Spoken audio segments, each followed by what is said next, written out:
여러분 안녕하세요. 오늘은 마가복음 15장을 통해서 혐오와 용서라는 제목으로 말씀 나누도록 하겠습니다.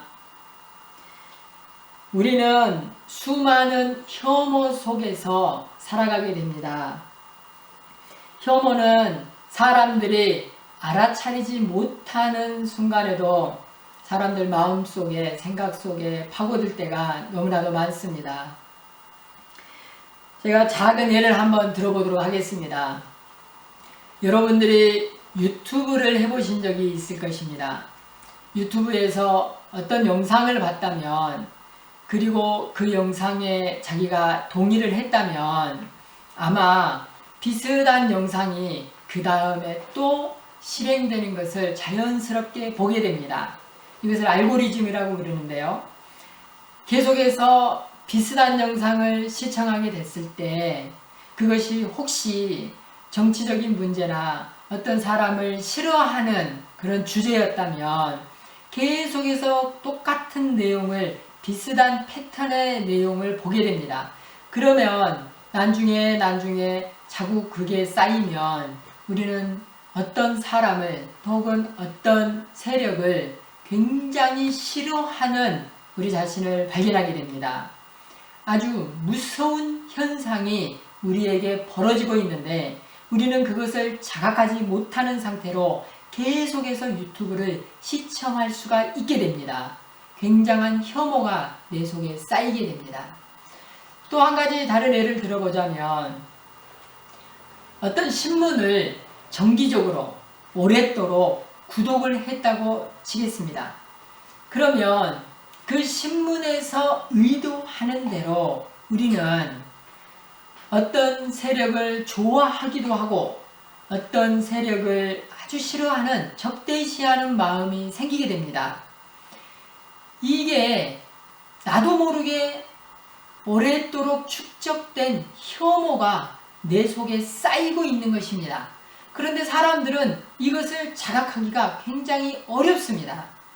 내 속에 수많은 미움이 쌓여 있고 나쁜 마음이, 나쁜 감정이 쌓여 있음에도 불구하고 그것이 왜 쌓여 있는지조차도 자각하지 못하는 상태로 우리는 그런 실정에 빠져 있을 수가 있습니다.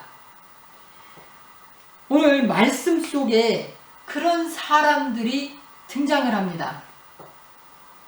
먼저 군인들이 등장을 하는데요. 16절의 말씀부터 20절 말씀까지를 보면은 제가 한번 읽어보겠습니다. 군인들이 예수를 끌고 브라이도리온이라는 뜰 안으로 들어가서 온 군대를 모으고 예수에게 자색 옷을 입히고 가시관을 엮어 씌우고 격려하여 이르되 유대인의 왕이여 평안할지어다 하고 갈대로 그의 머리를 치며 침을 뱉으며 꿇어 절하더라. 희롱을 다 한 후 자색 옷을 벗기고 도로 그의 옷을 입히고 십자가에 못 박으려고 끌고 나가니라. 군인들이 공관, 총리의 공관의 뜰, 그곳에서 예수님을 희롱하고 때리고 못살게 굽니다. 그런데 군인들이 그렇게 하려면 전제가 있습니다. 바로 그곳의 최고 통치자 총리의 허락이 있어야만 공적 공간에서 그런 일들이 벌어질 수 있는 것입니다.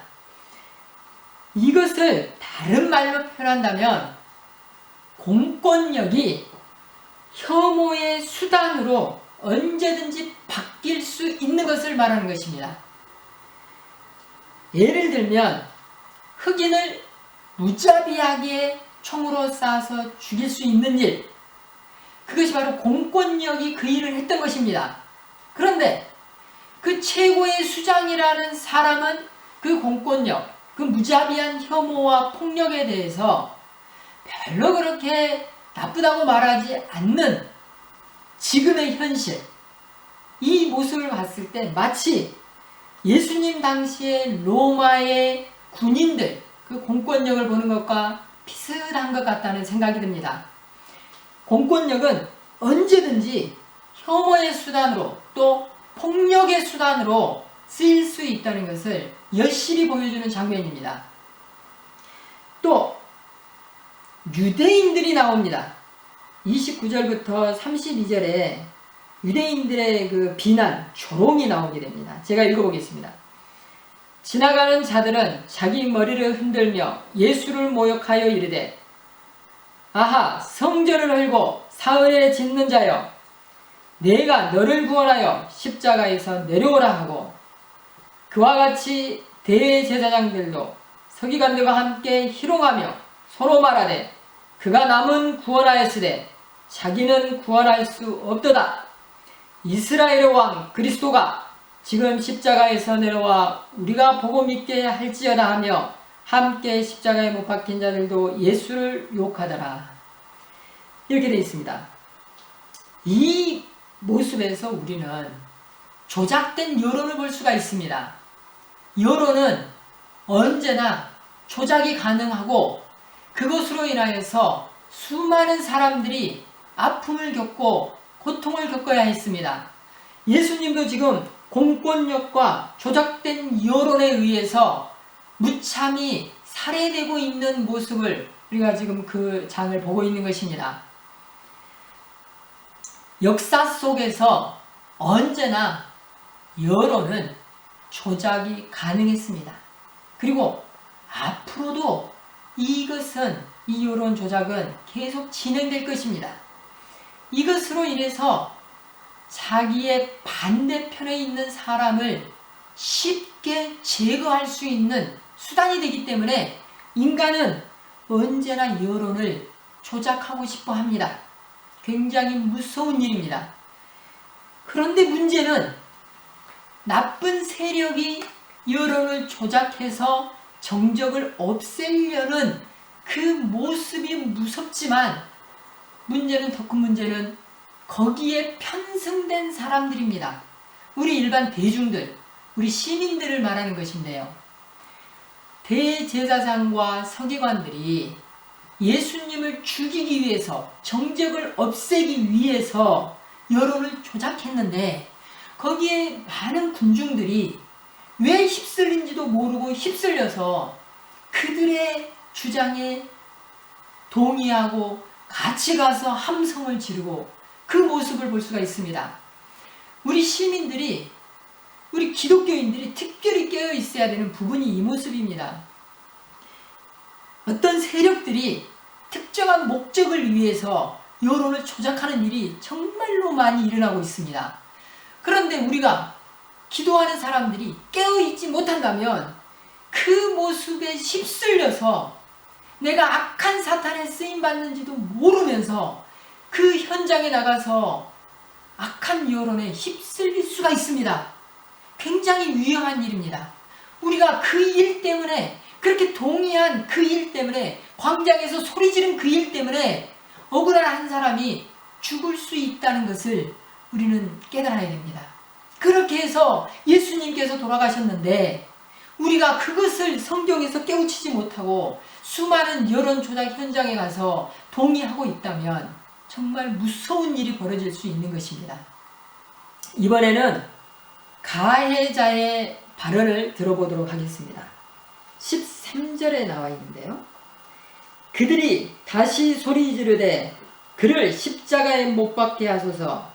빌라도가 이르되 어찌 미냐 무슨 악한 일을 하였느냐 하니 더욱 소리 지르되 십자가에 못 박게 하소서 하는지라. 빌라도가 무리에게 만족을 주고자 하여 바라바는 놓아주고 예수는 채찍질하고 십자가에 못 박히게 넘겨주니라. 지금 이 본문에서뿐만 아니라 역사 속에서 가해자들은 한 번도 대체로 화해를 먼저 신청한 적이 별로 없습니다. 지금 본문에 나와 있는 이 무리들은 가해자들입니다. 가해자들이 예수님에게 미안합니다. 우리가 죄 없는 사람을 십자가에 못 박았습니다. 이렇게 사과를 하는 것이 아니라 오히려 더 큰 소리로 십자가에 못 박아야 된다고 그러고, 또 최종 결정권자인 빌라도는 정치적 판단, 순전히 정치적 판단으로 밀란이 일어날까봐 그 무리를 만족시키기 위하여서 예수님의 사형을 언도하게 됩니다. 이 두 유대인의 지도자들과 사형 언도권자, 이 두 사람이 굉장히 나쁜 선택을 하고, 문제는 그 가해자들이 예수님에게 사과를 하지 않는다는 것입니다. 그러나 38절의 말씀을 보면은 어떤 일이 벌어지냐면, 이에 성소 휘장이 위로부터 아래까지 찢어져 둘이 되니라. 성소는 거룩한 곳입니다. 그리고 성소 밖의 세상은 더러움이 묻어있는 악한 곳입니다. 그렇기 때문에 성소, 깨끗한 거룩한 곳에 들어가기 위해서는 희생이 필요합니다. 죽어야 됩니다. 생명이 죽어야만 거룩한 성소에 들어갈 수가 있게 되는 것입니다. 그런데 이 성소의 휘장이 찢어졌다는 것은 성소가 오픈되는 것입니다. 성소가 수많은 사람들에게 열린 장소가 된다는 것입니다. 그러면 누군가의 희생이 뒤따라야만 그 성소가 열릴 수밖에 없는데, 그것은 바로 예수님의 희생인 것입니다. 예수님께서 영원한 어린 양이 되셔서 단번에 희생으로 이제는 더 이상 희생 제사를 드릴 필요가 없이 성소에 들어갈 수 있게 되는 것입니다. 이것은 하나님께서 인간들에게 화해의 제스처를, 화해의 손을 내미는 것입니다. 인간들이 죄를 저질렀는데 그 죄진 사람들은 가만히 있고, 예수님께서, 하나님이신 예수님께서 직접 내려오셔서 직접 돌아가시는 그런 일이 있었던 것입니다.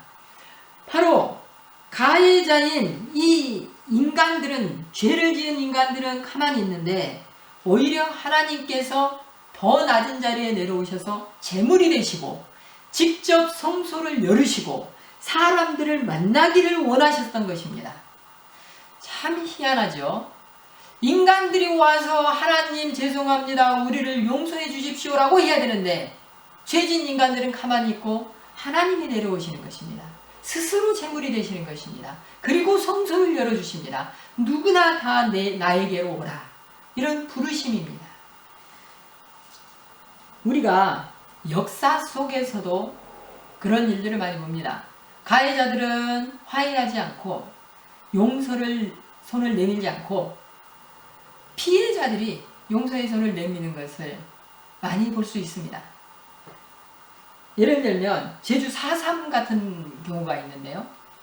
그 제주 4.3의 그 마지막 관람의 마지막에 가면은 이런 문구가 있습니다. 화해와 상생이라는 문구가 있습니다. 그 전시관의 마지막 공간이 그걸로 채워져 있습니다. 미워하고 적대시하고 싸우자는 것이 아니라 수많은 피해를 입고 가족이 죽고 그랬음에도 불구하고 화해와 상생으로 나아가자는 그 전시관의 마지막 모습을 보면서 참 많은 깨달음을 얻었습니다. 일본도 마찬가지입니다. 우리나라에 와서 못된 짓을 많이 저질렀지요. 그런데 이 일본 사람들이 화해의 제스처는 별로 그렇게 하지 않습니다. 역사 속에서 참 많은 역사적 가해자들이 있었고 피해자들이 있었습니다. 근데 피해자들은 용서를 구한다면 그들을 다 용서할 준비가 되어 있습니다 라는 발언을 많이 들어봤습니다. 그런데 가해자들 쪽에서 그들에게 용서를 빌겠다, 공식적으로 사과하겠다, 어떻게 하면 피해 보상을 할 수 있겠느냐, 이런 것들을 본 적은 별로 없습니다. 그래서 참 안타까운 일들이 많습니다. 이 마가복음을 처음 접할 성도들은 로마에 핍박받고 있는 성도들입니다. 이 성도들은 수많은 가해자들에게 지금 현재 피해를 받고 있는 상황입니다. 수많은 사람이 죽었고 앞으로 더 많은 사람이 죽어갈 것입니다. 그런 상황에서 이 마가복음을 읽는 로마의 성도들은 수많은 가해자들을 보면서 마음이 아팠을 것입니다. 그리고 내 가족들, 내 동료들이 죽어가는 모습을 보면서 참 마음이 아팠습니다.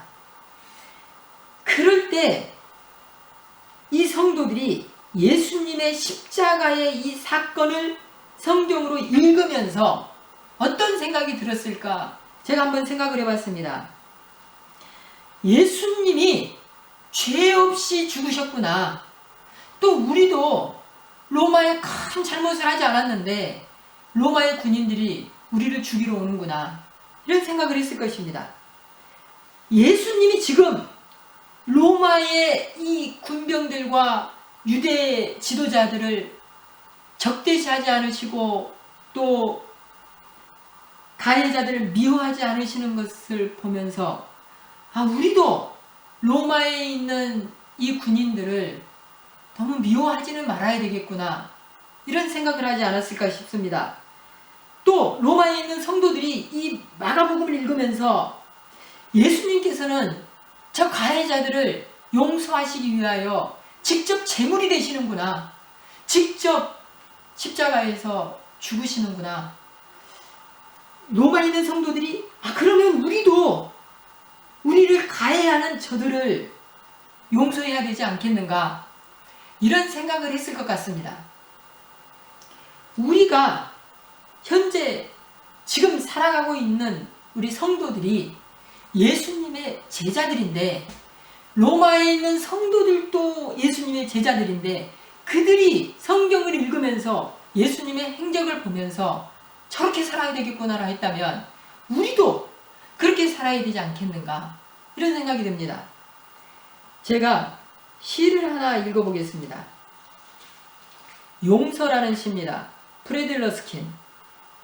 그 어느 누구에게도 과거가 현재를 가두는 감옥이 되어서는 안 된다. 과거를 바꿀 수는 없으므로 우리는 어떻게 해서든 과거의 아픈 기억을 해소할 길을 찾아보아야 한다. 용서는 과거를 받아들이면서도 미래를 향해 움직일 수 있도록 감옥문의 열쇠를 우리 손에 쥐어준다. 용서하고 나면 두려워할 일이 적어진다. 오늘 말씀의 제목이 혐오와 용서인데 예수님께서는 그 수많은 혐오와 살인의 현장에서 용서의 모습을 보여주셨습니다.